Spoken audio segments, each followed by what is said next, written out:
Good evening, everyone. Tonight, extra special guest, the man, the myth, the legend, Richard Whitters. You may know him from your favorite game, whether it be Magic the Gathering with cards, whether it's D&D, especially with the fifth edition.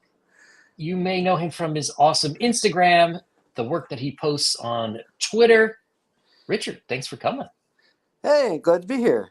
It's we talked about this a while back, and I'm sorry it took me so long. I'm sure you're very busy. Yeah, Um, yeah. So my first question is, hmm um, most parents, when kids start to say like, "I want to be an artist," they usually shoot that down pretty quick. How did you go about training in art? Did you go to college for it, or trade school, or are you all self-taught? It's sort of a mixture. I went to a college called New Brunswick Community College here in Oh, Canada. okay. That was sort of in the local capital. Like I'm from New Brunswick, Canada originally, which is where I've moved back to now. Um, but yeah, there was basically an art school there in Fredericton. That's the capital, and I went there for a few years. Basically, it was like a graphic design illustration kind of course. Um, but for me, like I'd always been drawing before that, uh, and that really gave me a chance to. Basically, it was just my excuse. It's like, oh, now I can draw 24/7, right? like, Uh-huh. and so it would be like, well, you have to, like, here's the assignment for like the week or for this or that, and I'd be like, bro, and I would just go crazy with those. So yeah, but I was always drawing stuff. Um, like my dad and my uncle used to like doodling a lot. Uh, they were much more uh, like out in the woods, kind of woodsy folks, avid hunters and fishermen and stuff like that. Mhm. Um, but they're always like doodling as well. And then yeah, like most kids, comic books. Had to draw Superman. Very When I cool. was little. Yeah. Um, so, uh, you went to the school in New Brunswick. Usually that's like the point of despair when people graduate.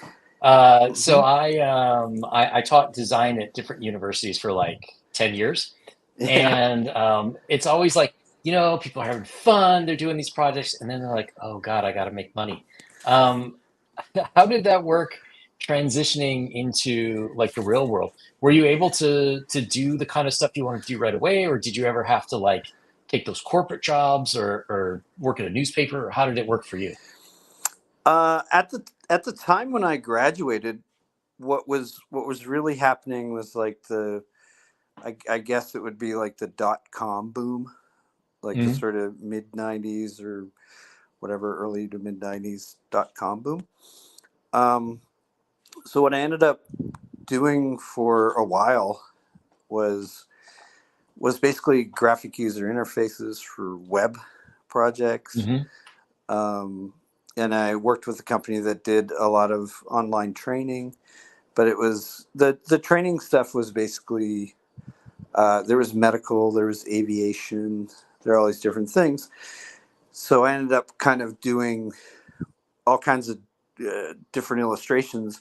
That's almost there's another side to my art that you might see peek out quite often, where it's very like cartoony or Disney esque, um, and so I would use a lot of that stuff for like corporate things. And then in the meantime, it was like I was always an avid D&D player, going way back to like high school or late junior high. Um, so on the side, I was always like drawing fantasy stuff and just drawing crazy monsters and this and that. Um, but yeah, and yeah, there was a. It's actually kind of a mixed bag because when I first got out of college, I was also doing a lot of freelance, and then I Oh, then I kind of nice. got a job with a web company, and at that company, I kind of moved up like I was I was a graphic artist, and then I was like a, senior graphic artist, and then a lead graphic artist, and a senior graphic artist, and then I became a manager. And that's, it's funny at that point, after I've been doing that for 10 years, maybe. Um, I was like, I think I want to do concept art for games. So I just Hmm. started looking around for that. Um, and I'd applied at several places. And then it was at that point where basically I got hired for Magic the Gathering. Um, so, yeah. So it was a weird road. Yeah, those '90s jobs were awesome. Big sacks Yeah. of money because like no one knew what you were doing. It was great. Um, so fantasy imagery has sort of been with us professionally, I guess you'd say, for almost 100 years. Starting with old novels and things like that. It Mhm. really ramped up once we got a tabletop and a video game industry. Um, Yep. do you think to some extent you were at the right place at the right time, or did you sort of have a vision like this is exactly what I want to do with these kind of games? Um, I think I caught it. To me, I was kind of in the middle. Like Hmm. there were the very early folks that were in, like you said. I think it kicked off with D&D, with video games, but you also had the novels and things like Conan, getting more Hmm. popularity. Fantasy was starting to come in more and come into the zeitgeist. Um, but yeah, I remember as younger, like I was probably in my early teens, early to mid teens, finding like Frazetta books, you know. Um, I had a high school art teacher who introduced me to like Arthur Rackham, who was one of the old classic illustrators. Oh wow. Um, Arthur Rackham, Edmund Delac. So I was like, oh, I love these. There's all the comic book artists, like Bernie Wrightson, Michael Kaluta, Barry Windsor Smith. Um, so I think for me anyway, when I was kind of growing up and then drawing, it was just this heyday. There were so many artists. There's so many good artists, and they all had different styles. In college, though, I remember early early on in college, I had a teacher who was kind of like, um, I don't know if fantasy art is something you can make a career with, right? Because you always Yeah. have, like, and I remember at the time I was kind of like it was like, well, that's what I want to do. so so so that was a we had a we had a chat, and it worked out fine. I remember even way back then I showed her Spectrum magazine that she I don't think had been aware of, which was basically, here's the whole fantasy art market, top of the fantasy Hmm. art market, and it was like, wow, crazy.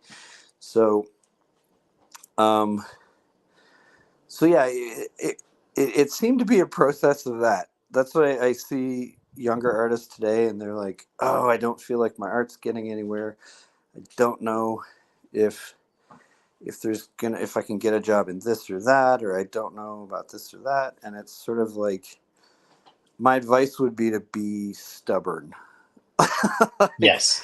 like if you really want to do it, you know, there's no harm in being stubborn. Well, But you also yeah, need to like probably have the day job so you can eat sometimes, right? yeah. I mean, you got to do like the Kodak CD that comes with the printer in order to eat for a Yeah. while. Yes. Yep. Um, but so I do a show with the Dungeon Delver and another guy, the Dungeon Minister. We do once a month, and one Yep. time we had asked the question: is college even worth it anymore? Do you think college is worth it for artists, or is it better to do like online courses or some other way to improve your skills? That was a conversation I remember having like quite a few years back now, with a lot of people, because I realized a lot of the artists that I worked with, really talented artists who worked on Magic and D&D, a lot of them had either completely free tutorials, like on YouTube Hmm. channels, or they did things on blogs where they kind of went through techniques. Um, or there were things like Smart School, where you could, um, I, I, I, I sat in a few times on Smart School with like Scott Fisher, does one, but I Hmm. know a lot of other people were doing, like Todd Lockwood had a Smart School class for quite a while. I think he might still, I'm not sure. Um, but, but to me, it was that, it was that kind of thing where it's like, I think there's different avenues. I think there's a lot of people you can communicate with nowadays where, the one, from what I've seen over the years, generally it's portfolio, like Hmm. more than I went to this school or I went to that school.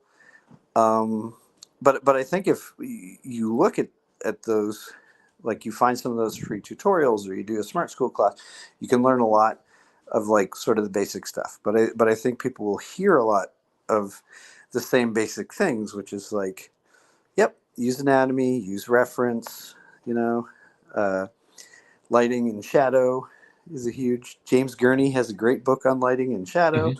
Uh, so I've actually thought myself a few times that I should put up sort of the resource, at least, of like buy these books.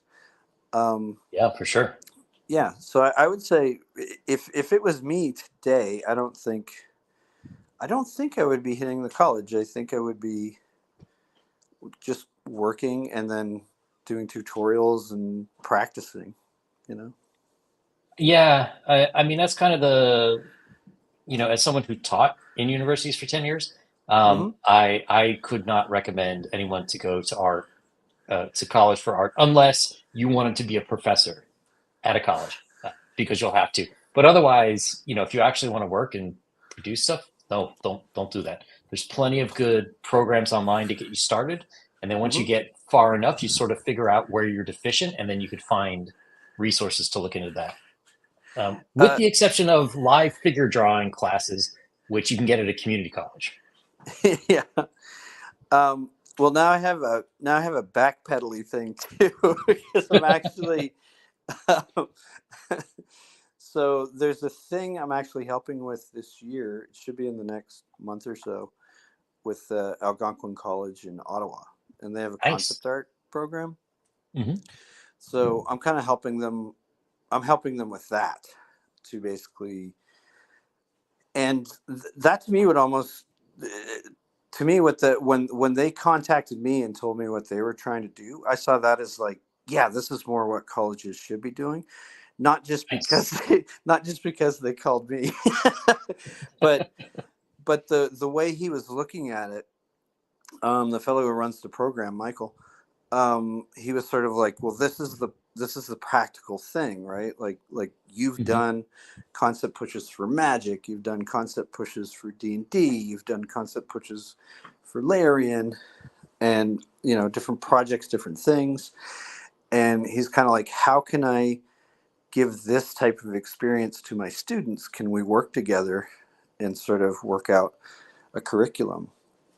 Um, and the curriculum is basically, we'll run it like I would a concept push, like for any other game. Um, so to me, if I was looking at courses at colleges and stuff like that, I would say that kind of, I do like the idea they had there, because to me it wasn't as Hmm. much of like, here's the curriculum, and um, it's oh, we might be a few years behind the industry or something like that. It's more like, no, here's really you hands on trying to make something with a group of people. I think is a very good a very, very good way to go at it. So, Yeah, and I do think that is one of the problems with the college system is usually the people who are doing the best work aren't teaching at the hmm same time. You know what I yep, mean? Like it's like yep, you would get a professor who had done something like 40 years ago, worked like hmm Highlights magazine or something, and it's like that's cool, that's valid, but you like work changes, you need to figure out how to work in a modern environment. So it's good to see that they're acknowledging that.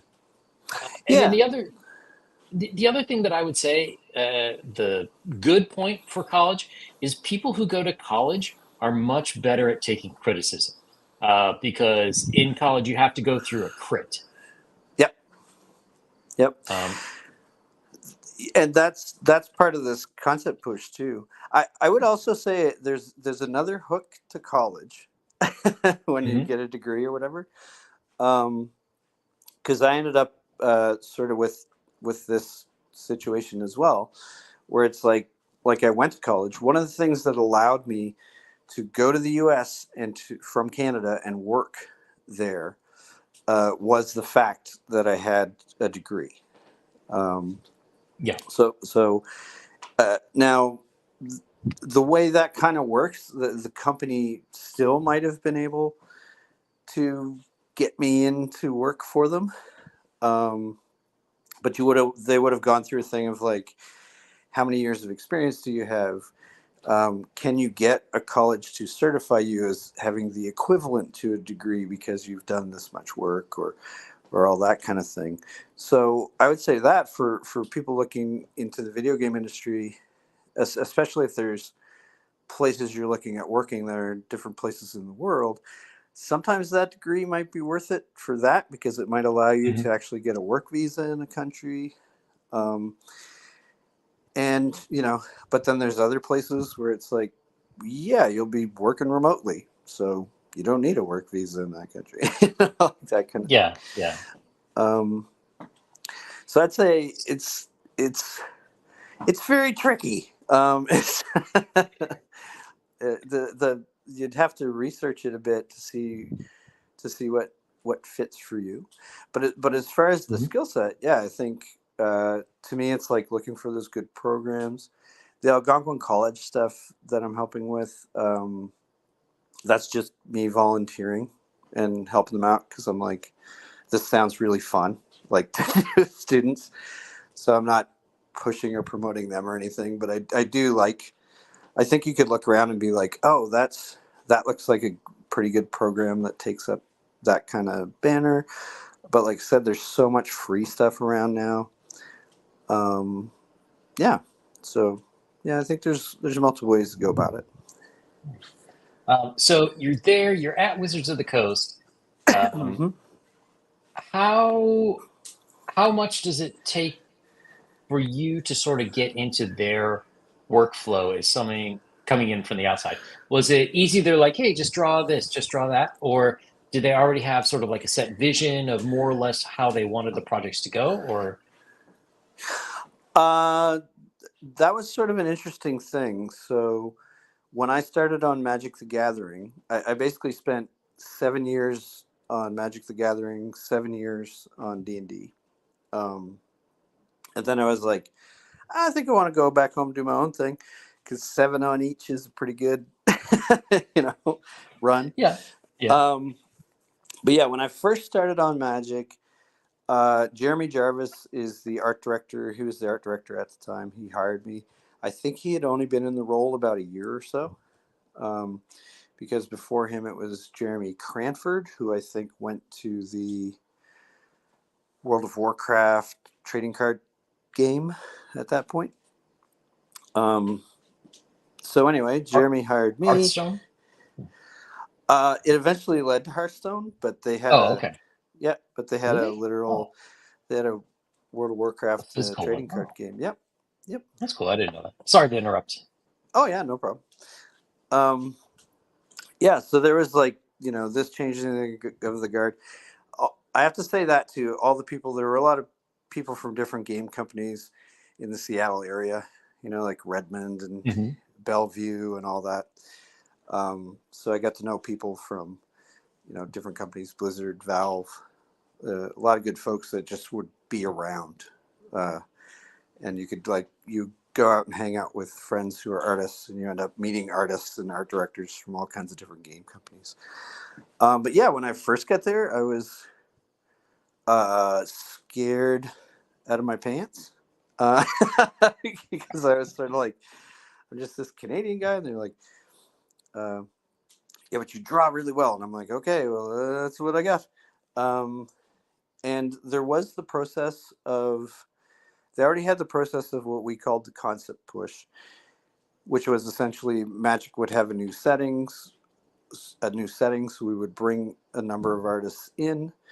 We'd basically fly them into Wizards, put them up in a hotel for about 3 weeks, and then for those 3 weeks, we would visually create an entire setting or the foundation of an entire setting. So this, at that point, that was the part where it's like, okay, that part I can totally handle because I had, managed, teams and things like that before. So I was like, okay, yeah, managing a concept push, getting everybody in, all that stuff.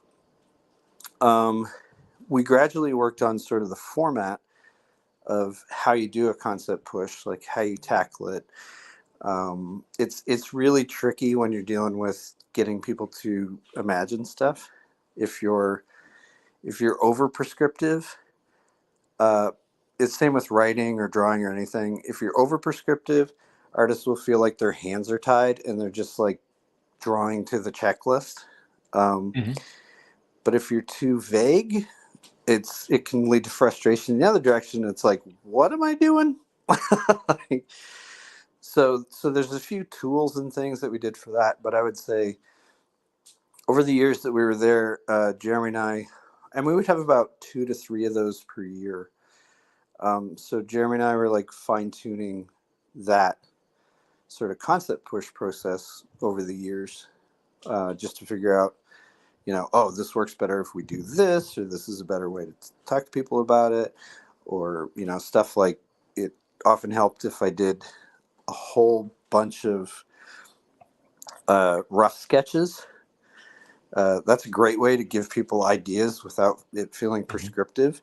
Is I would just fill pages with crazy sketches, and people would be like, "That's kind of neat." And it's like, "Yeah, it could be this, that." And you want to talk about it like you're a bunch of friends making something up, and you're just gonna have fun, really. Yeah. So yeah, so that was sort of the magic end of it was that I got to work with and meet tons of really awesome artists through that period. So Michael Dale asks, how do we get Richard to set up a camcorder, VHS of course, and create a fantasy drawing masterclass? I get a VCR and drop him some coin. Do you Oh, have any thoughts about making your own courses, or the Richard Whitters School of Awesome Drawing or something? but that's my first self-deprecating thought was like, oh, all I need then is a master artist. I've thought of that a few times. The truth is, I'm usually, like drawing stuff or writing stuff or talking about what I'm gonna write or draw, um, and there ends up being this little part where it's like, oh, is there a way I could set up a camera to film me while I draw or something? And I've thought about it a Definitely few there is. times. There is. Yeah, I've thought about it a few times. I would really love to do that. I often think though, um, like I could do, yeah, I feel like a hybrid of like if I did some sketches. I don't think uh, there's a certain value to seeing like here's how I sketch, and then you can Mhm. you can see the that not everything is a win, and you you're kind of like nah, I don't like that sketch. Next one, like that sort You of know, process. Yeah. to be honest, I think that's kind of important for new artists because they watch videos of like Jim Lee draw X-Men characters, and like the Yep. dude's been doing it for 30 years. He's on autopilot, it all looks good. But Yep. I'm sure when he was starting out, he had a lot of stuff that he just crumpled up and threw in the wastebasket too. So, to me, it's like, nobody, even the greatest masters, are not 100%. You know what I mean? Yep. But you want to get to that point where, like, you do 1 in 100 that looks good, to being where 1 in 100 is bad. Yeah, and to me, that's also like the purpose. I always thought, like when you mentioned Jim Lee, or if you think Hmm. of like Mike Mignola or a lot of the great comic artists, Art Adams, um, they kind of have a definitive way of how they draw characters, how they put them in the frame. Um, so they have sort of a method for doing that. They have a way to draw. They're usually drawing superhero characters, so they have like Hmm. almost like a male frame and a female frame and slight Yeah. variants, things like that. And they're more worried about like what angle am I putting them on the panel? What am I expressing in that panel? Um, and that's that's sort of a different thing. There's stuff that I do, like I said, where I could fill a page with thumbnail sketches, which I used to do on Magic. I would just fill pages with little thumbnail sketches. And when my friend Jeremy was the art director, he'd come through and just circle ones like, oh, that's a cool idea. Oh, that's a cool idea. And that's where you get the thing where it's like, yeah, well, I did like 100 sketches and we got 10 interesting ideas out of it, you know? Yeah, yeah, yeah.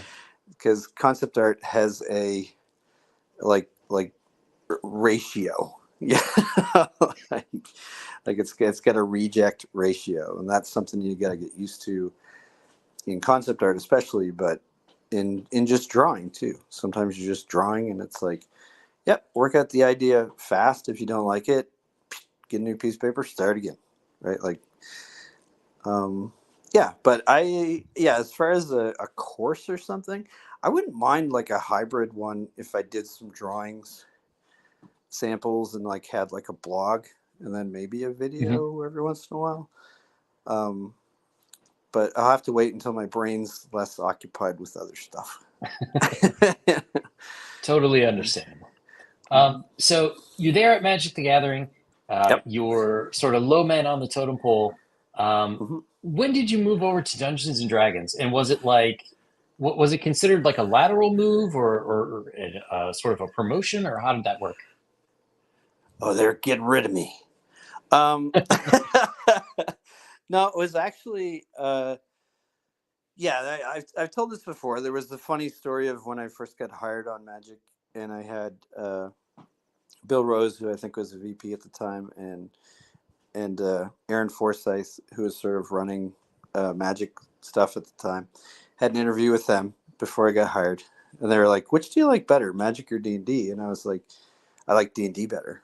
Um, so so they're like, we're hiring you for Magic, right? And I was like, yeah, yeah, yeah. But you want me to do concept art and you want me to build settings for Magic, like you want a dungeon master. And they're like, oh, okay, that makes sense. Right? So, but suffice it to say, the reason I retell that story again, because I've told it 2 or 3 times probably, is that everyone on the Magic team knew that I really loved D&D. That was a huge, huge part of things. And like I said, worked on Magic for 7 years, did a lot of different settings, did a lot of things. And there was sort of a point on Magic, and they were starting a new edition of D&D, and I was kind of like, that would be really cool to be in on the foundation of a new edition of D&D. And D&D wanted some more of this exploratory concept art. So basically, the thing was, I was like, okay, I'll bring sort of the Magic concept push idea over to D&D, because they didn't really use that type of method at the time. Um, Hmm. so I basically, so that was sort of the thing, and they're like, yeah, try it for a while. It was sort of a brand sabbatical to start with, um, but I really liked it. I really enjoyed working on it. So pretty soon, I was training like my backfill on Magic to like, yeah, you're gonna backfill me, and I'm just gonna stay on D&D, and end up staying on D&D for 7 years. and through D&D, it's like I got more like did more art direction, became a senior art director, and then was managing the whole art team by the end of it. So when you're in that position of being the art director, Mm-hmm. um, how how free are you to actually sort of like set the stage for things? Mm-hmm. Just in terms of like, obviously, like you said, you don't want to frustrate the people, the individual artists working for you. You don't want to frustrate them too much. But um, how much input like does management have at that point too? Because you're sort of the nexus point between people making cool stuff and people deciding like how they're going to sell a game. Mm-hmm. For I always tried to keep the the management folks. I preferred to be like let's not chat about it. I'll show you, right? Okay, yeah, yeah, yeah, yeah. Like typically, you know, you would sometimes get this is maybe advice I gave to a newer art director at some time, because I said, yeah, there's a lot of people that are going to come look at the concept wall. They're going to look at the art. They're going to have thoughts and ideas and all that stuff. And I said, the one thing you never want to do is to say yes, or we're going to do that, or this is a great idea. You always need to maintain the line of like, you're trying to figure out. It's like if you have a garage band and someone Hmm. walks in, hears a few licks, and goes, "You should totally do this." The best you can do is be like, "Thanks for the suggestion. Have a great one. Doing whatever your job is." Right? Not to get nasty about it, but I used to try to hold that line of like, "Yep, no, that's cool. Now get." we're, Now we're gonna make stuff suggestion taken or suggestion put on the list. So Um, I used to try to watch that, because it's like I said, it is like, building an engine, or jamming to make a song or a whole album, and you can't really take piecemeal guidance. If yeah, you want to sit there with us for 3 weeks and grind out sketches with us, we're more than welcome. you take your input then, yeah. Yeah, yeah, Um, sure. uh, so there was a survey, I think it was from Drive Through RPG around like 2019. Hmm. And the survey was about like what do people who are buying these products that's on that site look for? And it was 60 some percent of people said they would buy a book just because of the art. Hmm. Um, so when you're in that position as art director, like okay, we're going to make 5e or we're going to make like some major change. How do you go about trying to set that template of what the product is going to look like, what the final book is going to look like? That gets into sort of another part, because um, I've been describing. Basically, I was sort of like mainly what I did at Wizards was like sort of art direction, concept art, Hmm. and concept art direction. We had other art directors, so I'll take you through the whole, just sort of the layers of it.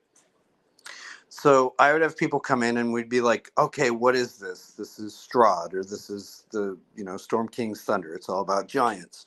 So I'd Hmm. bring some people in. We'd jam on visuals. We'd be like, what kind of visuals can we pull out of this? In a lot of cases, we'd have like the writers are working on a story, so we want to make the things in their story look cool. Sometimes we would dream up stuff, and the writer would be like, I'm totally putting that in the story. So it was like this back and forth.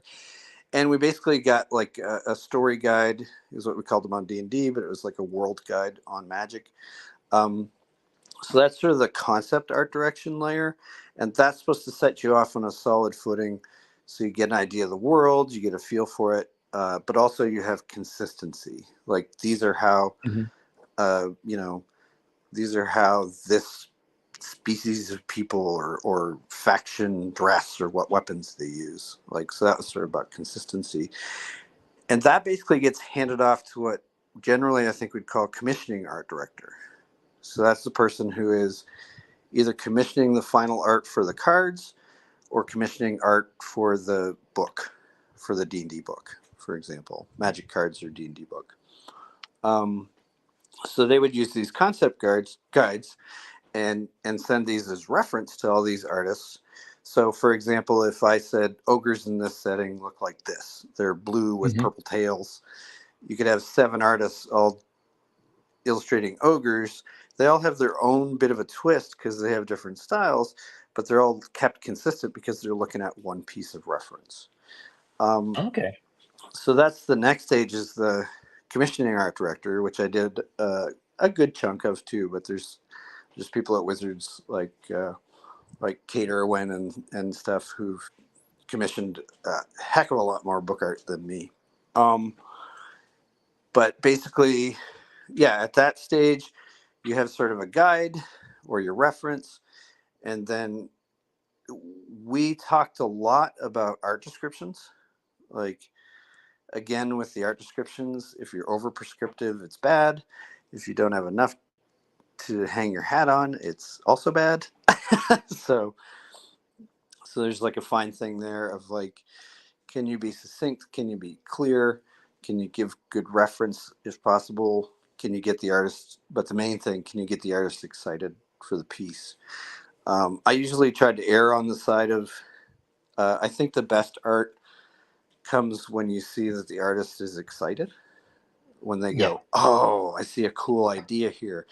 So I usually would try to let them run with that and not be too prescriptive whenever I could. Um, Hmm. yeah, and then there's sort of the third layer of art direction, which would kind of come in the wrap up phase, which would be like marketing art direction. So it's like, now we have some final art, or at least some final art coming in. We have the guide. What are going to be our big splashy pieces? What's the cover going to be? What are we going to use for marketing pieces? Uh, Things like that. So yeah, I did my hand at all 3 of those. Most of what I did was like the concepting, commissioned a good chunk, helped with marketing art a lot. Um, that was pretty fun. Um, but yeah, did I answer your question, or did I go off? I go off Yeah. on a ramble a lot. No, no, that absolutely did. Um, you mentioned you mentioned liking it. How important is it to hire someone who's interested in the subject that you're working on? So they hired you to do D&D because that's what you really wanted to do, and you kind Mhm. of found a way to make Magic the Gathering sort of relate to D&D. Do you, when you were hiring, did the artists always have to play at least some tabletop role playing game, or was that not important? No, because I was the picky one. I think to me that could work several ways, depending Mhm. on like let's say it was just like a game you were doing. Say you were doing, if I was suddenly thrown into, I'm going to art direct something for Lord of the Rings, right? Mhm. I love Lord of the Rings. I've read Lord of the Rings. I've kind of sporadically read the Silmarillion, and I'm not sure if anyone who says they've read it has actually read it. Let's see if that makes anybody mad. I mean, I've read it several times, but sure. Have you? Okay. Yeah, I'm it's not. great. I know you seem trustworthy. I'll believe you. Um, but yes, that would be an example where it's like okay, I have, and let's say the movies didn't exist, so you're sort of like, Mhm. we're going to visualize what Lord of the Rings are. Um, in that case, I would consider myself like, I'm a fan, but there's also some people I could bring in to be subject matter experts. So I would probably get those people. If I found an artist or a couple of artists who were really into it, that would definitely be a giant bonus. Hmm. to be like, oh, you're the perfect one to get to do this. But if not, I would probably bring in someone to sort of be like, yeah, like we need a real Tolkien hardcore, person Hmm. to just to make sure that you don't make in-world silly mistakes, right? Like, and just to have that set of eyes that kind of knows what you're doing. And I would say when people are crafting stuff, that's pretty normal. If you were doing a movie on, like if you're doing Black Hawk Down, you probably talk to military people. Um, and if you were Yeah. doing some, this kind of thing. So I see it kind of like that, but especially when you're dealing with things that people have from their childhood, where it's like I Hmm. grew up with Batman or I grew up with Lord of the Yeah. Rings. I think I think you should uh, do your best to kind of be like, can I give you the coolest version, but still honor the original? Yeah. I wish many more people in Hollywood and entertainment thought your way. Um, It could be a Rings of combination. Power was brutal. Yeah.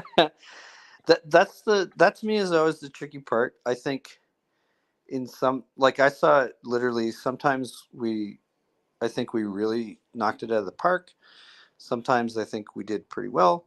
Sometimes we failed at that. Um, so when I see people doing stuff like that, I'm like, okay, it's a little more. I'm not sure what the actual circumstances of this was, because I've described this before. There's a push pull. Um, if you're kind of like, it's almost like, because we probably have a lot of, or we have D&D people watching. It's Hmm. like that DMing, like either I'm going to DM a module exactly to the letter of how the module is written, or I'm going to be a little looser and let players play around a bit more, or I'm not going to use a module at all. That's the same thing creatively. If you're too like, we have to do this by the letter, it's probably not going to have that bit of flair or interest or something like that's a cool take, you know? Hmm. Um, but if you go too off creatively, which is very easy to do, then you can also, sort of torpedo what you're doing.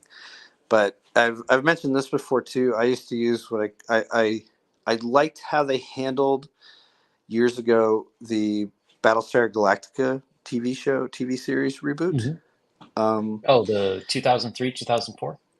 yes, yeah. Yeah. So I used to use the Battlestar Galactica kind of axiom where it was like, yeah, okay, look at Battlestar Galactica.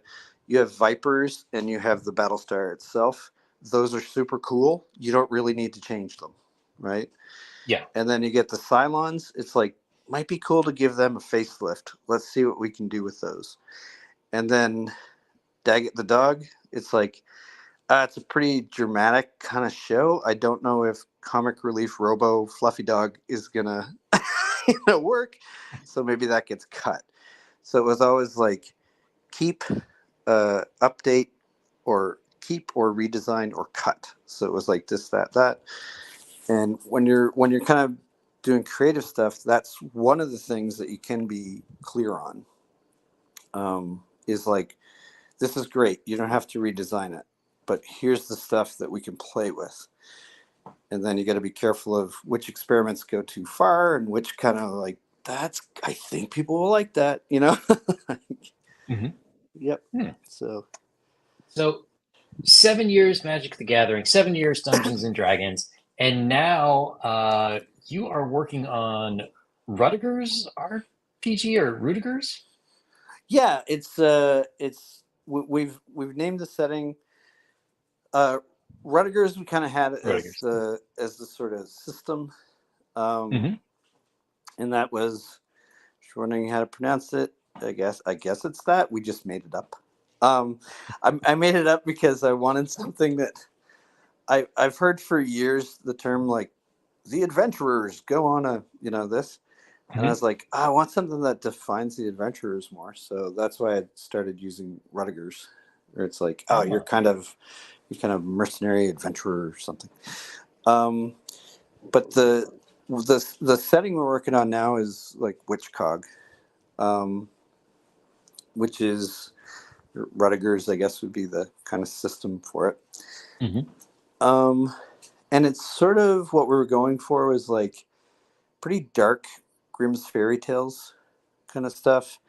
But it has that bit of like Three Musketeers or swashbuckling bit to it. It's got like flintlock guns in it. Um, so what we were trying to go for was something that was just a really fun setting. I'd done some experiments before with like flintlocks in games, and we're like, oh, this is sort of a fun way to do it where it doesn't overtake stuff. And really, we're working a lot on the setting to be like, let's how to put this, because this is a big part of it. We're basically this. Yeah, I talked a lot about this is my own arbitrary definitions, but the definition between lore and canon Mm-hmm. when you're dealing with any kind of, let's say, tabletop role playing setting or whatever. And to me, lore is when you have interesting tidbits and things that stitch together into a setting, and you're kind of like, this is kind of cool, right? I saw AD&D in my mind had a lot of lore, where it was like Mm-hmm. the Hand of Vecna was a magic item. Grumpsh was the one-eyed god of the orcs. So there wasn't three 800-page novels at that point Yep. on those. It was just like, oh yeah, like it's still. So to me, lore is basically manageable by the player and the DM. So we wanted our world to have lore. In my mind, when you get into canon, is where you get really hefty. Like I would say, Warhammer 40K has incredibly deep lore, um, and for us, it's like that's awesome for that, right? But it's almost like you don't really need to know all that lore. It's more like if you have a certain faction that you like, you probably end up reading them. But when you play the game, it's much more of a war game, tabletop war game, Mm-hmm. and it's more about destroying each other. And you don't have. I have to remember who the emperor is, and like who the emperor's third Primarch is, or whatever, like this kind of thing. Um, or I don't have to have read 8 novels to know the background because that doesn't really come into the game. Whereas in role playing games, uh, if if you have 3 players who've just read the Dragonlance novels 30 times each, and you try to run a Dragonlance game, that can be a problem, right? Yeah. Because they'll be like, "That's not how that works. Where did that guy get metal armor?" Like. um, so yeah, that was one of the things we're looking at. We're like, yeah, we want a cool setting, but we want to drop things in so that to get players' imagination going. We also wanted. We're working a lot on this sort of what we're kind of calling the Van Helsing kind of feeling, Mm-hmm. where your player can kind of get this like, okay, the villagers said they saw a ghost, and it's like, I wonder if they mean a ghost, or do they mean a specter, or a wraith, or is it a demonic spirit, Oh. or is it a shade? It's like, because they're all different and they have different tricks, and so it's a little more of a, do we need widow's salt and this that, or do we need this? So we're having a lot of fun with that. Of like, um, I guess just sort of like bringing a little more of that story into the sort of implied setting, the monsters, things like that. Hmm. So as you're going about writing this and designing this, I mean, you have years of playing different tabletop systems. What's sort Mm-hmm. of the style of play that you're trying to emphasize with it? Because there's some Uh, people who are like more on story stuff, other people like sandbox games. mhm. Yeah, so what for you? What for you guys is the main thing? We're hoping this gets into the DM advice kind of stuff too. that Hmm. I'm still working on, kind of thing. But my hope would be that the monster entries we've been working on, the way we want to do them, kind of inspires more of a default sandbox. Um, my I'll start with me personally. My personal default is just complete sandbox. Like I've had like 6 hours notice or 3 hours notice. Like, can you run a game? And I'll say yep, and then and then I may even just take out an old monster manual and flip through it and be like, oh, this could be neat. Yeah, okay, and you just sort of make up a story. So that's kind of how we've wanted it. We didn't want the game very complex. Um, we did want some cool ways where you could customize your character in a very easy way, but most of it should be very straightforward. But I would say, to me, what we really, really wanted was for people to take these sort of tidbits of story hooks and ideas and to bring them into their games. Hmm. Um, and that's really what we wanted to do because I always thought the D&D itself and tabletop role playing to me has always been a hobby, right? So the exciting part is if we can inspire people to pull in some of this stuff, connect their own stories, make their own stories, that's by far the most exciting to me. Hmm. Yeah. So that's sort of how we're trying to gear it. But like I said, I have some ideas for the write up for the advice in the DM section. Because what I used to do is sort of like run a game. I've given people this advice before, where I'd like run a game and sort of set up. You want like a cool start, so you come up with a few ideas and be like, okay, here's a cool way to kind of set the tone. And then what I used to call it was the gutter, basically the time between one game and the next game, and Hmm. that's typically where I would create the next game. Is I'd say, what are the players when that game ended? What were the players excited about? What things are they curious about? Can I throw them a twist? Can I surprise them? Can I pay this off but open up other questions? Um, so that was sort of my in between games, and I would just continue the plot. And then you get into the is this leading to like a bigger overarching plot? Um, so I used to get into that kind of stuff. But really, to me, that has always been D&D. Um, you get you get monsters, you get locations, you get magic items, you get the story that wraps them together. So that's our ideal. If we can kind of we're pushing actually on the story part, uh, not verbosely, but just trying to give enough to inspire people with ideas, so that if players read it, they'll be like, oh, there's some weird twist to some of these monsters. I wonder which one the DM will throw at us. And the DM can kind of be like, I made up a different thing, actually. You know? So, So anyway. basically, you're providing a box of Legos, and it's up to the DM to make those into a building, or starfighter, or whatever works Yeah. for their group. Yeah. Yeah. I would say almost to, because I think that's just what most tabletop games are anyway, is that set of Hmm. Legos. Um, Whereas, like, an adventure is then assigning like a story, whether it's like a linear story or like a path to it.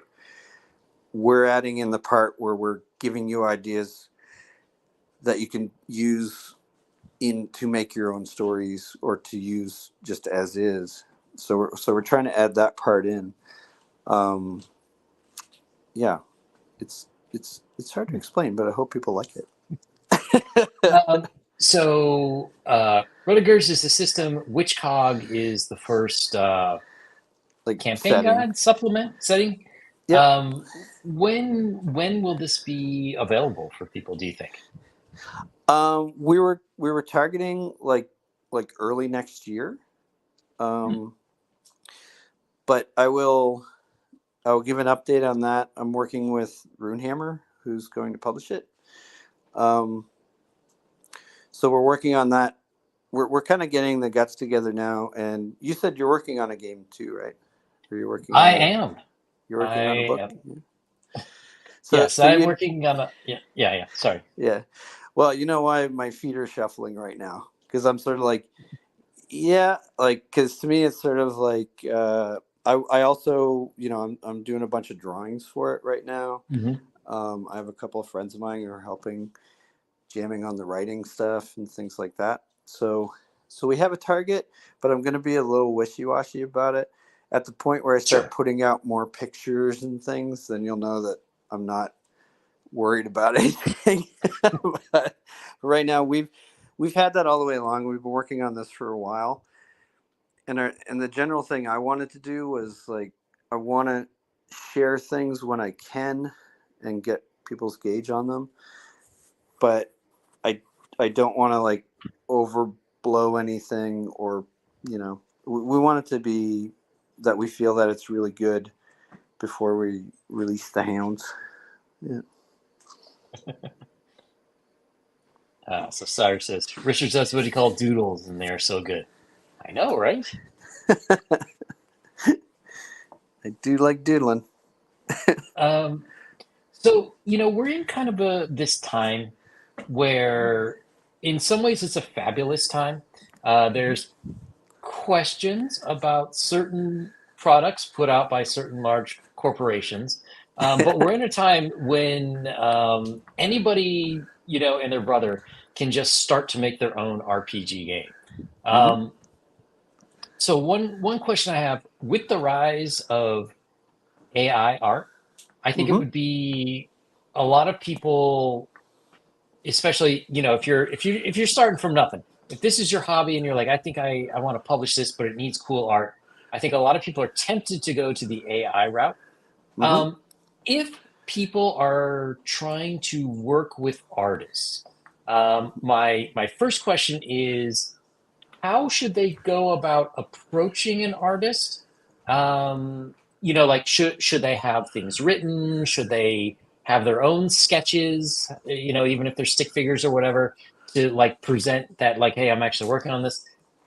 And what, yeah, and how should they go about working with an artist to develop the kind of project that they want? This is actually uh, it can be pretty tricky, but I would say basically, and I've seen a lot of people sort of have that thing. I don't really want to. I've been through the thing. I'm not really big on like down talking someone if they're using AI stuff, or if they're Mhm. that kind of thing. Um, it Yeah, is I mean, it is the sort only of thing. like a liability, I would say, right about now, because I don't think a lot uh, of people like it in a product. A lot of people don't like it. So far, it can't be copyrighted, so people could just totally take all the art out of your work and use it for their own, Yep. which would create confusion. And the other thing is, AI art used well is a tool, Hmm. but it still takes someone with a creative mind who understands how to compose an image, how to bring out the aspects that make your project look better. And that's the problem. It's like when we were kids, there you paid a lot of money to have a professional presentation made. Whereas now everybody uses PowerPoint and that's accepted, but they look god awful. Yeah. Are they really selling your product? Probably not. Apple would still have its design team, doing when Steve Jobs was alive, he'd have real professional people hire them to make his products look better. So that's the one thing I would say about. I understand a lot of people don't have money Hmm.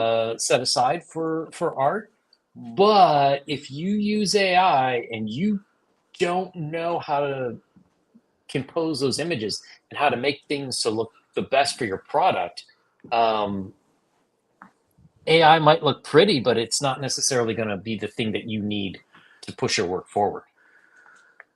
Yeah, I that gets to me into that thing. Like I already mentioned to Mike Mignola. I'm a big Mike Mignola fan, comic Mhm. book, Hellboy, all that stuff.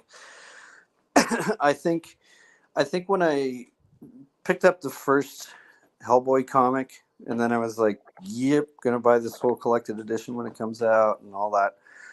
Um, that I saw this like synergy of like the artist, and he was writing it, and that fit what he was doing. There is to me, there's a whole part to that I just really love, and that to me goes a bit back into what we are talking about. I've always really seen D&D as like a hobby, you know. Hmm. Um, so even Gary Gygax, when he started, he had just different people he knew doing art for him and things like that. I've actually talked to some of the folks who did art way back then, and they're like, "Yep," and they just love to draw and love to do stuff. So to me, there's no wrong way to go about it that way, especially Hmm. if it's like it's a hobby, or if it's like, to me it's a hobby. I like I just like drawing. So this thing I'm working on, I'm looking forward to drawing, but I'm sort of not. Yeah, there's a whole bunch of stuff there. I guess I would sum that up with.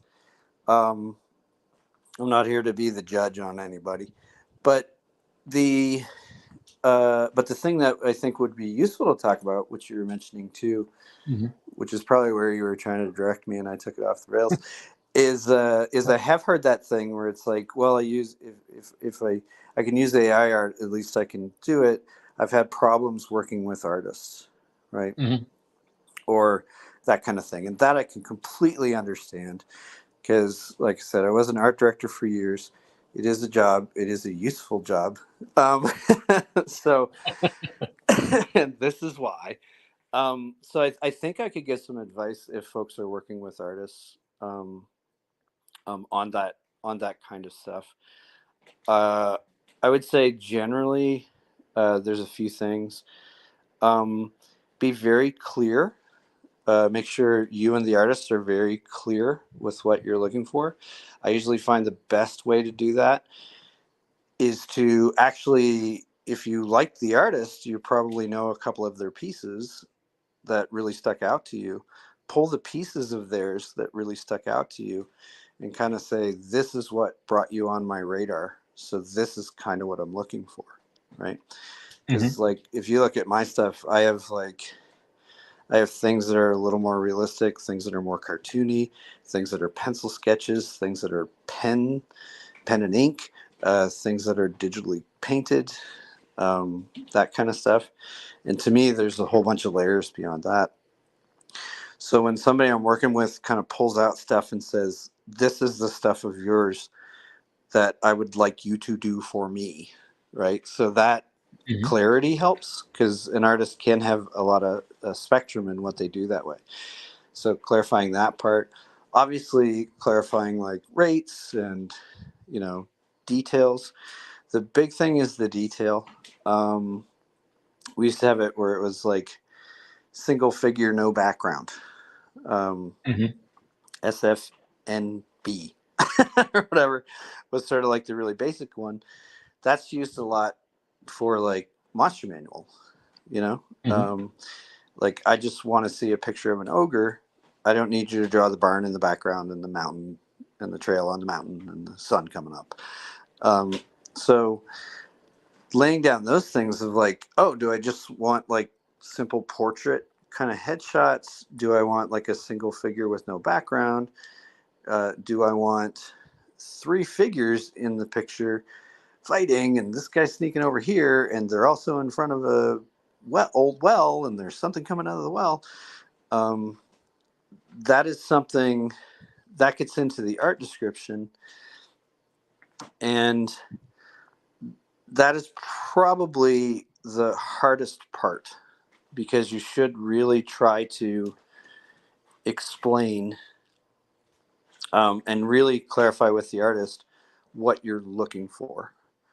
Hmm. Um, So, and another good way to clarify that is give the artist a description, see what they think of it, and then get them to do a sketch. So the quick rough sketch, which most artists who've done stuff in different industries know how to do, so that you can at least say, okay, I have an idea of, yep, this looks good to me. Um, but that's generally where you get like complexity, like, or like I thought I was just doing pencil sketches, but you want full color, or this or that. Like those real details into what you're looking for. It is worth having conversations and a few emails back and forth, and even doing a few rough sketches. Way worth your time to do those to really clarify that you're both on the same page. Mm-hmm. Um, that helps a lot, I think. So another question I get from people, who are more on the writing side of things, Mhm. when you're approaching an artist, should you mention what your budget is, or should you wait for them to say a rate?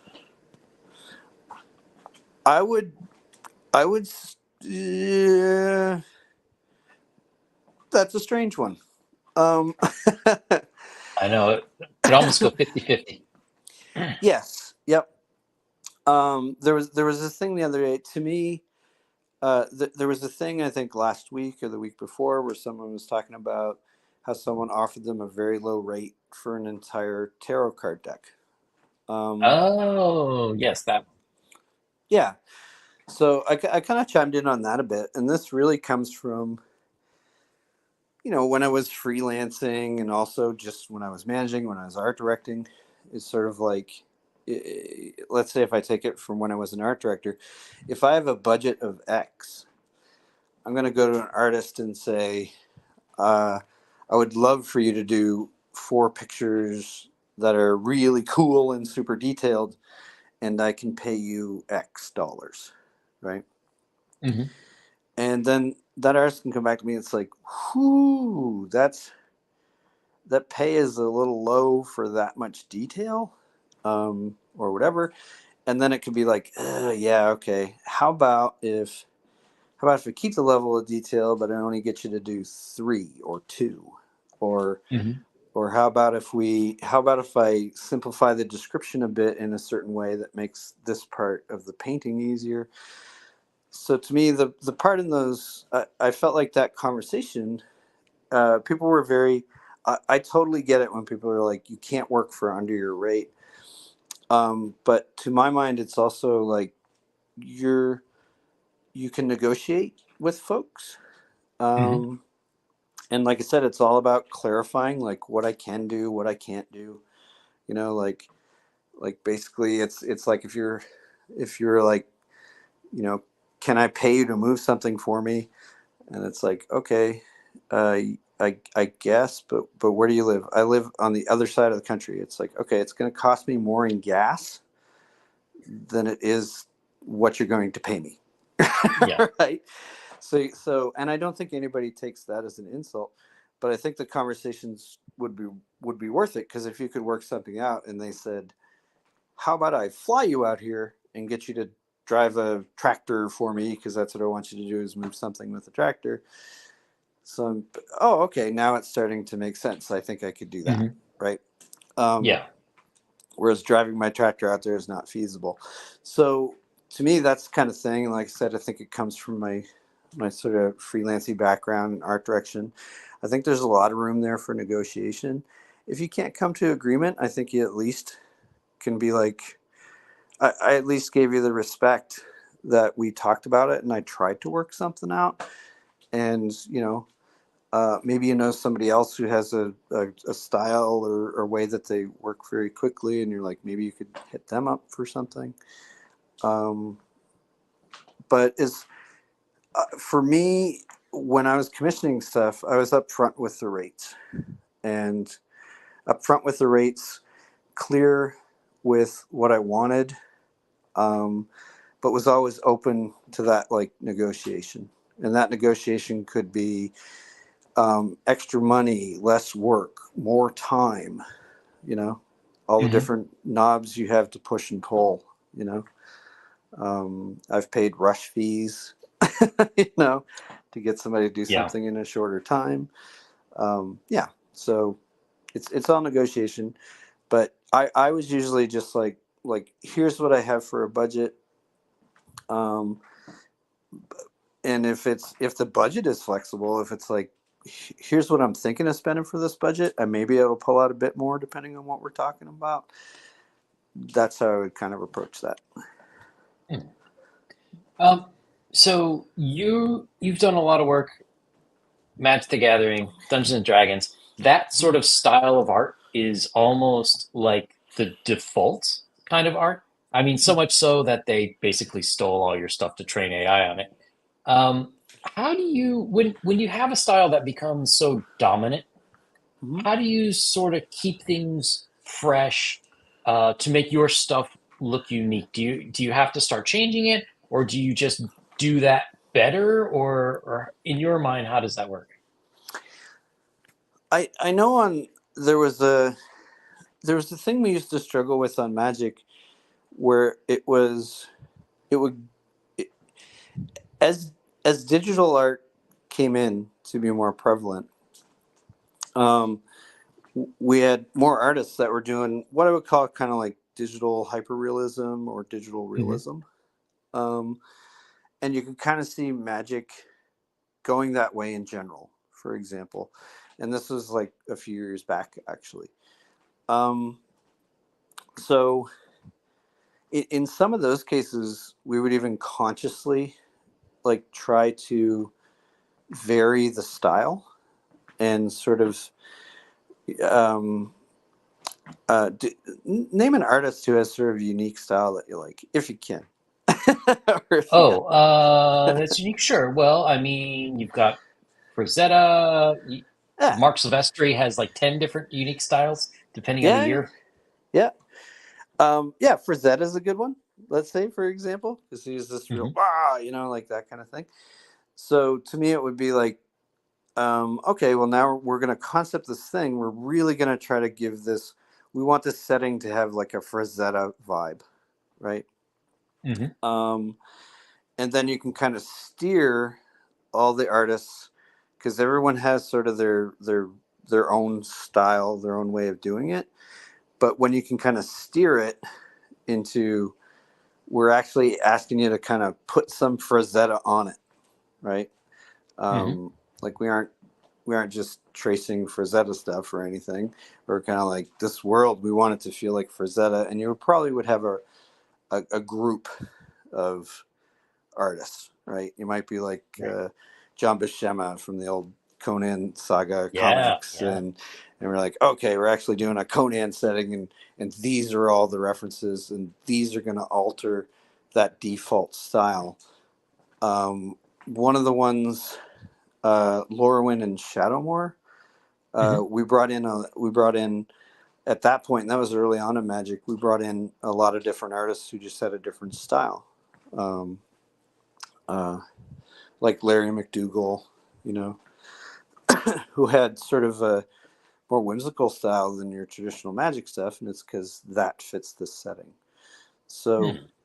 so yeah, I think you can shove that style around. For me, like I said, the stuff I'm working on now is like I'm doing the art, so it's like okay, well, it's going to be this style of me, so that's the easiest one to do. Orchestrating a lot of people. You can even have it like when you do a movie where like is a movie like how they're filming it, like is it dark, Hmm. are there color schemes that you're using, are you dutching a lot of angles, which is in 2D art is the Yep. shaky cam. you know um, so yeah, I think there's a lot of different things you can do there. I actually like when you get like a theme or something where the art is altered for each project. Yeah. Hmm. So one thing I've been noticing, I've been doing a lot of review on, Instagram and people on ArtStation.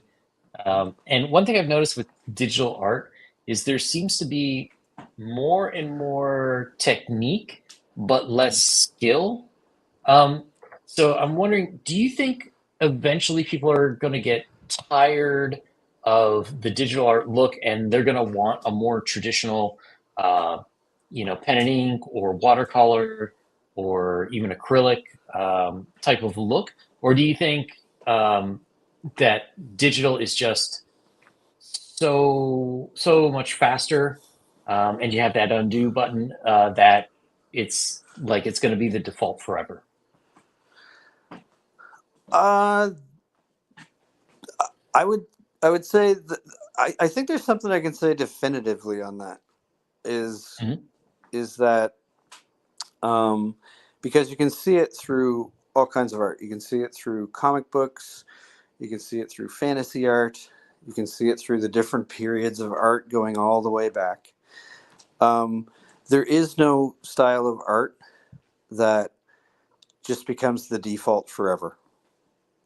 It eventually, what I used to refer to is it eventually saturates the market.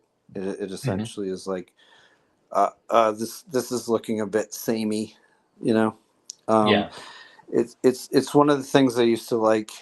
Uh, I always felt like when I was younger, and this is like I guess '90s, or whatever, late '80s or '90s, when I was more into comic books and stuff. Marvel seemed to take more chances on artists who had crazy styles, you know, and I Yeah, really for liked that. sure.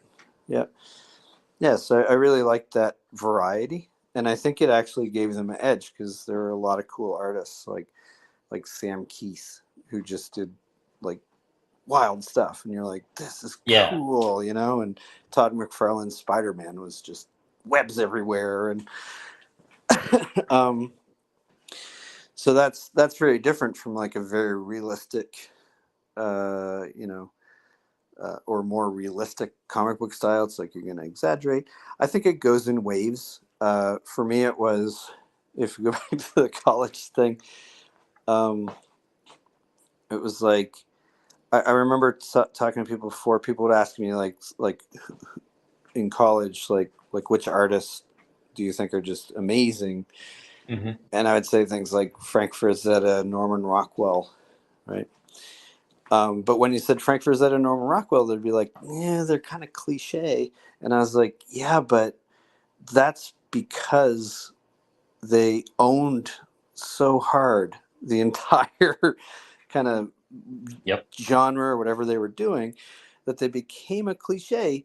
It's like that song that got played 1,000 times, and you're like, I'm kind of sick of hearing it. And it's like, yep, but it's a famous song.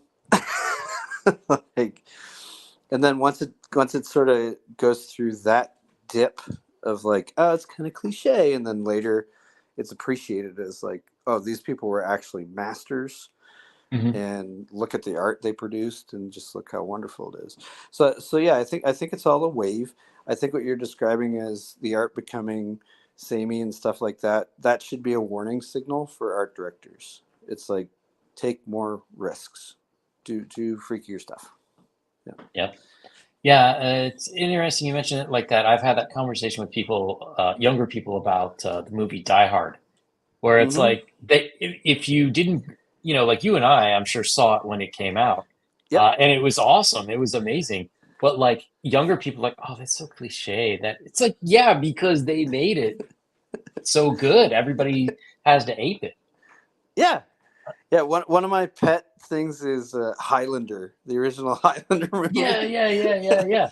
And we definitely That was had that. fantastic. Yeah. But when you get someone who never saw it when they were younger and it didn't Yeah, have that yeah, impact yeah, on yeah, them, yeah. and they're just like, it is now, 2024, and this is the first time I watch Highlander, they're like, that's kind of cheesy and lame. And you're like, no, it's awesome. You have no idea. And it's like, yeah. So Michael asks, is it possible to get a truly painted look via digital? There's, I guess for him, there's something that's always missing, maybe the shadows created by the actual depths of oil, etc. I would say it's very, very hard. but not impossible. There's some people who pull it off. Um, I found a lot of people who get the closest results with digital painting that come out looking like a traditional painting have this combination of they actually started with traditional media, um, and they Mhm. also know some tricks in Photoshop or whatever to kind of mimic that traditional media, you know. Because the truth is, with traditional media like paint, pencil, that you aren't in complete control. You don't have undo buttons. You do make a mess. There is texture to the canvas. You know, Yeah. I wouldn't, but it is really hard just to beat the traditional to really get a digital thing to look traditional is quite hard. Then there's I think a big middle space where it's like, yeah, this works well, and then there's another space where it's like this looks really digitally painted. Yeah. Yeah, I've definitely seen that over the years because obviously when we were younger, there was no digital painting. Mm-hmm. Um, so the people who are able to transition, I think, do a really good job. If Mm-hmm. if I had to give criticism to younger people who are doing art, I think one of the bigger problems is they haven't mastered like a physical medium yet. Like they really need to learn how to sketch or do inks or whether it's watercolor, markers, something. Like once you can do it physically, like there's just something I think in the way that we're wired that if you could do it that way, I think the digital art ends up looking a lot better. Like I think Michael's right that there is always something kind of missing. I shouldn't say always, but there's often something that's kind of missing when I see people who started, now they started sketching on an iPad or on a Wacom tablet or something. Yep. That goes back to me, and I think it's the same idea because we talked about how you almost have a simultaneous rise of tabletop gaming and digital games, right? Hmm. They're very, very close together. But you go back and look at some of the early digital games, and you had like Asteroids, Pong, you know, like Pac-Man, like this kind of thing. Hmm. But then you get one of the games that I think really broke new ground, which was like Ultima, right? Yeah. It's like, oh, I got a world map, I have a character, I have stats, I'm running around fighting monsters, having random encounters with stuff, collecting experience and levels and getting more powerful. It's like, where did that digital game come from? Well, it came from tabletop game design. And over the years, I've talked to a lot of people who are digital game designers today, but they started with D&D. Um, so I've always said that, like, if you want to get into designing digital games, make tabletop games, like make some board games, make some role playing games, like start pretty simple, get more complex, play with them, um, play them with your friends, watch how people react to different mechanics and things that you do, and the same goes for drawing, right? Just grab a piece of paper and a pen. You follow me, so you've probably seen a lot of sketches where it's like pen on lined Hmm. paper. Yep. There's a reason I do that a lot of the time. It's because I don't get to erase, and it's on lined paper, so there's under no illusion that I'm going to frame it or like this is going to be some Yeah. perfect Yeah. piece. So I literally force myself into a thing where I can't fiddle with it. I can't futz with it. I'm not worried about it being perfect. Force myself into that mode. I think that's valuable. Yeah, there is something freeing about that too. Like, I'm not doing a piece of work for a client. I'm not doing a piece of work that I'm going to sell for myself. It's just something a little fun, and afterwards, okay, or it goes in the drawer, or Yeah. the dog eats it or something, and it's fine. Well, imagine if you play guitar and every time you sat down, you were like, okay, I'll need my music sheets and then I'll need to work out the math on the chords before I start playing. And I'll need to, it's like, no, when you play guitar, you just pick up the guitar and you start fiddling with it. And you're like, oh, that sounds kind of cool. You got to have that with art. I think you have to have that with writing. You Mhm. probably need it with game design. So I think creative stuff often follows all the same rules. Yeah, definitely. Well, we have had you on for a while. Is there anything you'd like people to know? Anywhere you'd like people to follow you? No, as usual, follow me on Twitter, um, or Instagram. I like Twitter a lot more. I tend to, you know, yap back at people on Twitter. Uh, if I said anything that I wasn't clear on, like I said, because I ramble, drop me a note on Twitter, drop me a message on Mhm. Twitter. Um, yeah, that's about it. I'm excited to get to the point where I can show some art and other tidbits of our game. So we'll be working towards that. And Nice. awesome job on this too. Like, that's a really great interview. You do a great job. Oh, thank you. I appreciate that. Yeah. Uh, so hang on for a minute. We'll say our goodbyes in the green room after some quick announcements. First of all, if you could like the video, and if you haven't subscribed, why not? You'll get to find out if Richard comes back, and hopefully he will. And we have a lot of great guests coming up. Next week, we have two people working on comic books. Um, if you want to find me Friday nights, I am on the Dungeon Delvers channel as part of his Gamma World crew, where we play classic 1E Gamma World. There is a lot of shenanigans, so it will be very fun. And for anyone who's interested, check out my upcoming campaign guide for 5th edition called Empire of the Undying Sun. You can find it at empireoftheundyingsun.com. It's a horror game. We have a lot of innovations to the skill systems, to dark vision, to a dream realm. Um, it is going to be great, and you can find it now in the description to this video on YouTube. There's links to the website or to Kickstarter. And if you sign up for the newsletter or sign up on Kickstarter before the launch on September 27, you will get one free module written by the Dungeon Delver. Will be available in 5e and 1e.